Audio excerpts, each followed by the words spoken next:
merci François d'accepter cette interview. Est-ce que tu peux nous redire qui tu es, où tu travailles et quel est ton rôle au chantier? Alors, François Vermette, je suis directeur du développement au chantier de l'économie sociale. Et mon rôle, oui, alors, directeur du développement, comme on travaille sur les outils de développement, sur les conditions de développement, alors le directeur du développement doit travailler à trouver des nouveaux outils, trouver des nouvelles façons qui vont aider l'économie sociale à se développer. D'accord. Maintenant, est-ce que tu peux nous parler rapidement de ce que fait le chantier, des points les plus importants? Alors, le chantier, c'est un réseau de réseaux, donc c'est une table de concertation. On regroupe des réseaux d'entreprises d'économie sociale, mais aussi des mouvements sociaux, mouvements des femmes, des autochtones, des syndicats autour d'une table pour faire la promotion de l'économie sociale. Alors, la promotion, on le voit de plusieurs façons. Il y a la promotion en faisant de la représentation politique, mais aussi la promotion, ça peut être en développant des outils pour aider l'économie sociale à se développer. D'accord. Il y a aussi la fondation, le fonds de financement. Oui, le fonds. Alors, dans les outils qu'on a développés, on en a développé plusieurs, mais en ce moment, on a deux fonds. On a un réseau d'investissement solidaire qu'on appelle, qui fait des investissements entre 5 000 et 100 000 $.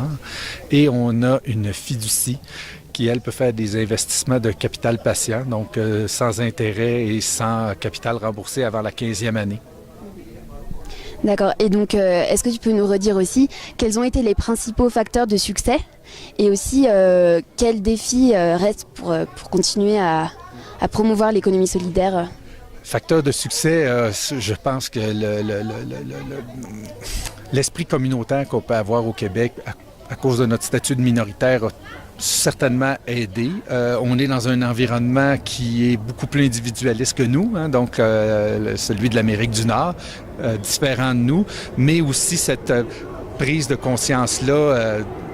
On va attendre que l'avion passe. Hein?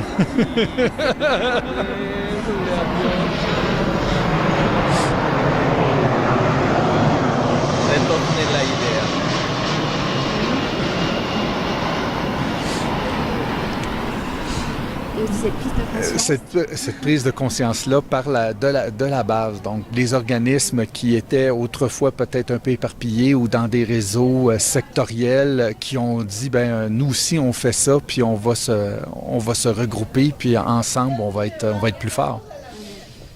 Et les défis, alors, qui restent, quelles sont vos difficultés?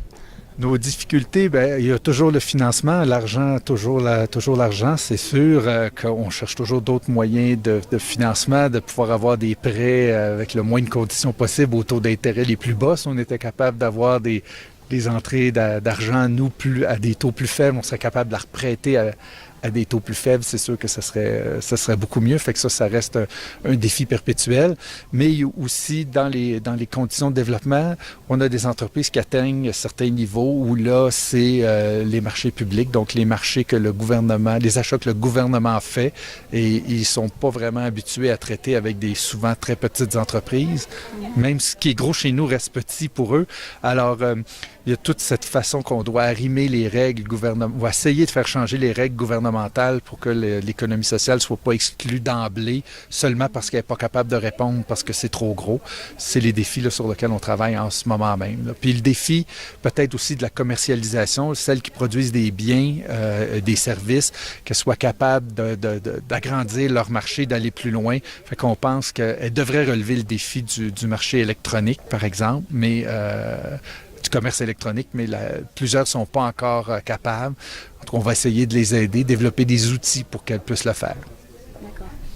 Et quand vous réussissez à bien collaborer avec l'État et le gouvernement, qu'est-ce que ça vous apporte? En fait, pourquoi c'est important de collaborer avec le gouvernement? Le gouvernement détient beaucoup. C'est lui qui fait les règles. Alors, en partant, c'est sûr que c'est bien, mais c'est aussi, au-delà des achats qu'il fait, c'est aussi pour nous un bailleur de fonds. Alors, ça reste un endroit où il y a beaucoup d'argent, où ils peuvent décider de soutenir un secteur parce que ça va être moins cher que de le faire eux-mêmes. Alors, c'est important pour nous d'avoir leur appui. Puis travailler en collaboration avec eux. C'est pas toujours facile. Puis il y a par exemple, le gouvernement fédéral canadien en ce moment, nos liens sont plutôt limités.